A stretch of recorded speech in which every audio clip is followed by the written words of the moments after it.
4번 문제입니다.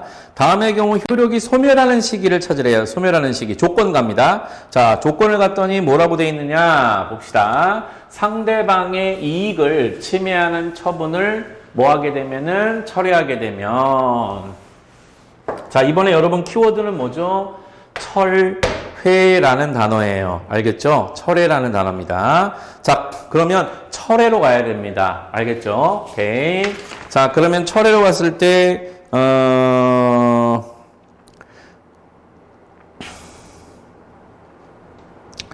네. 철회가 결정되면 그 처분은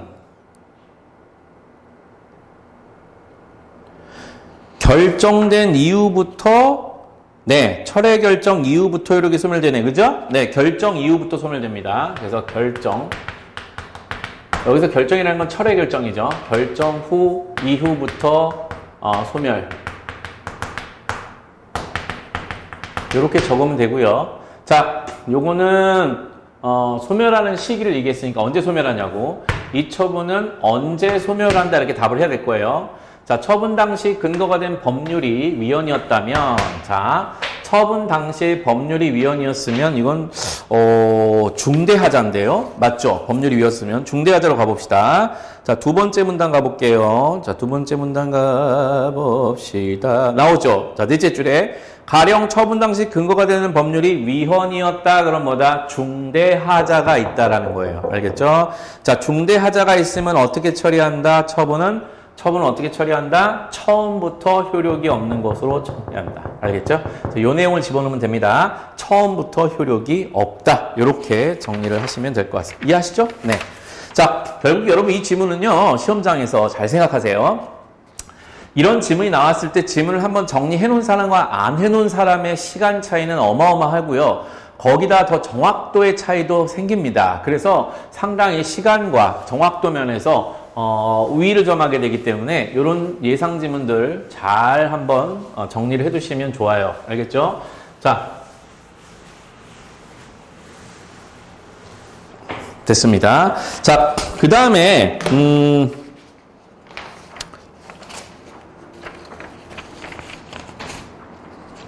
5번, 6번 지문 있고요. 그 다음에 7번, 8번.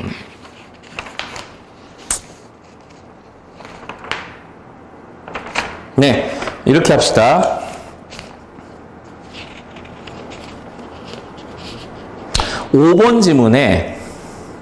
여러분 5번 지문에 문제 3개가 있잖아요.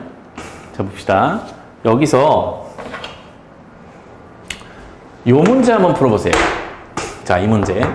요건 여러분 이제 늘 수 있을 것 같은데, 어쨌든 요거를 한번, 답을 한번 찾아보는 걸 해보세요. 답을 찾아보는 거. 네. 그리고 6번까지. 자, 그래서 5번, 6번. 자, 요거 푸는 걸로 합시다. 5번, 6번 푸세요. 5번 문제는 요거만 풀고요. 같이 볼게요, 선생님이랑. 요거는 아마 이제 다 못 풀었어도 그냥 재심은 정리한다는 의미를 갖고 적용을 해보도록 합시다. 모더니즘 미술에 대한 얘기를 해요. 그린버그라는 사람이.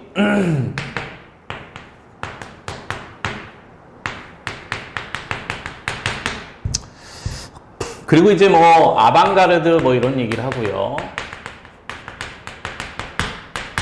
이제 이런 거 새로운 미술은 기존 미술에 대한 반발에 의해서 나오기 때문에 여러분이 기존 거와 좀 차이를 두면서 이렇게 좀 표시해 두면 더 좋을 것 같긴 해요. 자, 일단 문제에서 물어보는 거 자체는 사실 이 문제가 똑같이 나오는 게 아니기 때문에 뭐가 나올지 여러분이 생각을 하면서 정리를 해가는 것도 여러분 되게 중요하거든요.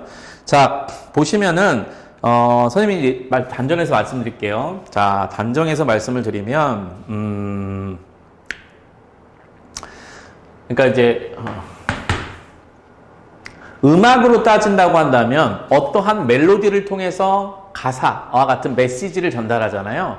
그러니까 멜로디를 통해서 내용을 전달하게 되는데, 기존 예술 같은 경우는 그런 내용에 좀 초점이 있었어요. 그러니까 어떠한 형식이라고 하는 거, 표현 방식이나 이런 것들은 어떠한 내용을 드러내는데 중요한 수단이 되었던 건데, 자, 그렇다면 상대적으로 메시지, 그러니까 가사가 중요하지 뭐가 멜로디가 중요해 라고 하죠. 그죠? 근데 그냥 우리가 들었을 때 그냥 가사, 메시지는 모르겠는데 그냥 멜로디가 너무 좋은 음악들도 있는 거잖아요. 그죠? 그렇게 생각하시면 돼요. 그래서 모더니즘은 뭐에 집중하냐 그러면 얘는 형식, 뭐 표현, 뭐 이런 거에 조금 더 집중한다라고 보시면 되겠고요. 결국 이 내용이라는 게 뭐냐면, 이 내용이라는 것은 뭔가 현실을 살아가는데 필요한 교훈적인 메시지라든지 아니면 그냥 작곡가의 감정이라든지 이런 요소들일 거 아닙니까? 그래서 이런 내용적인 요소들은 전부 다 현실을 살아가면서 가지게 되는 감정이나 생각들을 이야기하기 때문에 이런 내용 자체가 바로 현실과 관련이 있다고 이해하시면 돼요. 그래서 예술이라는 것을 이 예술의 어떤 음악으로 따진다면 소리, 아니면 미술로 따진다면 색깔, 구도 이런 것들 있잖아요. 문학이면 언어, 여러 가지 것들이 있는데 어쨌든 소리나 색깔, 구도 이런 어떤 예술적인 형식들 있죠. 자, 이런 것들, 뭐 리듬도 마찬가지고요. 자, 이 모든 것들이 결국에는 어떤 메시지를 전달해야 된다라고 생각했던 게 기존의 예술이라고 하면, 모더니즘은 그렇지 않고 이 형식과 표현이라고 하는 그 자체만으로 좋다라는 거예요. 왜? 이 형식이 바로 이 자체가 가장 예술스러운 거니까. 그래서 예술이라고 하는 것은 이러한 현실적인 요소들에 기여하지 않더라도 예술 그 자체로 너무 아름다워요 라고 해서 예술 자체의 독립성 또는 독자성을 강조하는 장르가 바로 이런 거구나 라고 생각하시면 되고, 그래서 이런 모더니즘 장르의 음악들은 어떤 멜로디나 리듬, 구성 이런 거에 좀 더 신경을 쓴다는 얘기죠. 자, 오케이.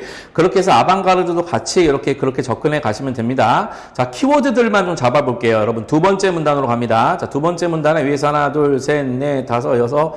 미술사에서 아방가르드는 사회나 정치, 세모치입니다. 사회나 정치, 세모치세요. 사회, 정치. 이런 것들과 거리를 둡니다. 거리를 두고요. 심미적 표현의 절대적 자유. 좀 어려운 말이죠. 심미, 아름다움. 이런 형식적 아름다움이에요. 자, 심미적 표현의 절대적 자유. 이 자유라는 것은 어떤 현실에 구속받지 않는 거겠죠. 자, 이런 것들을 추구하는 미술적 경향이라고 보면 되겠고요. 자, 그 다음 사회나 정치와 연관된 것들은 혁명적이지 않고, 아방가르드는 현실과 거리를 두면서 변화와 진보를 한다는 얘기고요. 그 아래줄 미술가가 미술만의 독자적 매체 동그라미 기법이 형식이거든요. 이런 기법들, 자, 기법들을 어떻게 다루는 거에 관심이 있었다라는 얘기를 하고 있는 거고요. 이런 것들을 우리는 뭐라고 하느냐라고 한다면 세 번째 문단 가볼게요. 자, 미술을 위한 현실을 위한 미술이 아니라, 현실을 위한 사회 정치적 메시지를 위한 미술이 아니라, 이 미술 자체를 위한 미술의 궁극적인 형태는 뭐다? 순수 추상 미술이다. 동그라미 치세요. 순수 추상 미술이다.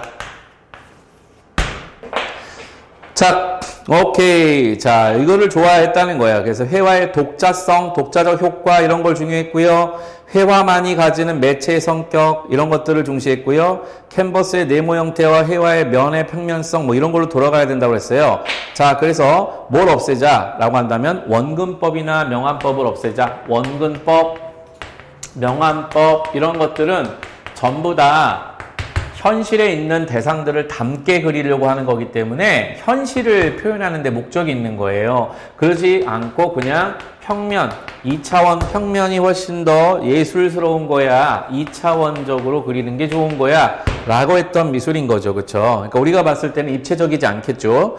자, 오케이. 그래서 어쨌든 문학적인 요소들, 뭐 감정, 서사, 이념, 이런 스토리들, 이념과 서사 스토리들 모두 다 배제합시다 라고 했던 거예요. 오케이.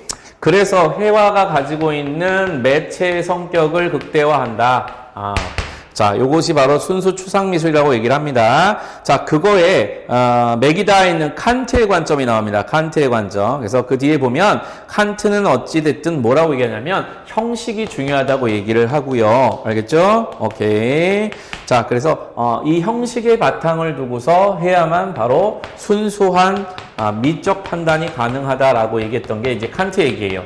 요건 칸트 얘기지만 같은 팀이니까 이쪽에다 쓰면 됩니다. 그러니까 이런 식으로 여러분이 기존의 예술 경향과 새로운 예술 경향 사이에 차이가 구별되게끔 여러분이 정리를 하시면서 접근을 해 가야 될 겁니다. 물론 이걸 다 써먹진 않겠지만 그래도 이 안에서 답이 되는 키워드들이 나온다는 거거든요. 알겠죠? 그래서 그런 걸 여러분이 생각을 하시면 좋을 것 같습니다. 자, 내려다보면 사실주의 미술 이런 건 담게 그리는 거니까 세모 치시면 되고요. 오케이. 자, 그 다음에 마지막 문단으로 가봅시다. 자, 마지막 문단 둘째 줄 미적 문제. 미적 문제라는 것은 어떤 이런 거예요. 심미적인 거, 형식적인 측면 이걸로만 한정해야 되고 주관적 감정 같은 거 평론할 때 끼어들지 마라 라는 얘기예요. 그 주관적 감정 세모입니다. 그래서 넷째 줄입니다. 그린버그의 형식주의 이론을 뭐했다? 옹호했었다. 이런 분위기가 있었다라는 거예요. 물론 이런 어떤 감정의 문제들, 감정, 독자의 감정이나 이런 감정을 소홀했다는 비판도 받는다라는 얘기예요. 오케이. 자, 일단 5번 문제에서 이 세 번째에 들어갈 거 있잖아요. 그죠? 요거는 여러분, 문제가 조금 풀기 어려울 거라고 생각이 들어요. 그래서 요거는 관심이란 단어로 좀 바꾸시면 좋을 것 같고요. 자, 얘가 이런 관점을 마련하는데 미술에 대한 어떤 뭐에 대한 관심, 미술의 뭐에 대한 관심이 바탕이 되었다라는 것을 찾으라고 하는 문제가 되겠고요. 자, 지금 보면은 사실 관심 가졌다 문장은 딱 하나밖에 없어요. 어딨냐면 지금 마지막 문단 위에서 6째 줄 끝에 그린버그는 미술의 역사적 진행 과정에 관심을 가지면서 그 아래 순수 추상미술의 역사적 필연성을 주장을 했다라고 얘기를 합니다. 그래서 자, 여기에 뭐에 관심을 가졌냐라고 하는 이 관심이라는 단어로 문제를 출제해야 됩니다. 요거는 알겠죠? 안 그러면 답 찾기 힘들어요. 그래서 선생님이 풀어보라고 한 거예요. 자, 여기에 이제 역사적 진행 과정에 대한 고찰, 역사적 진행 과정에 대한 고찰. 그래서 이 문제는 여러분 풀었을 때 잘 안 풀리는 게 정상이에요. 알겠죠?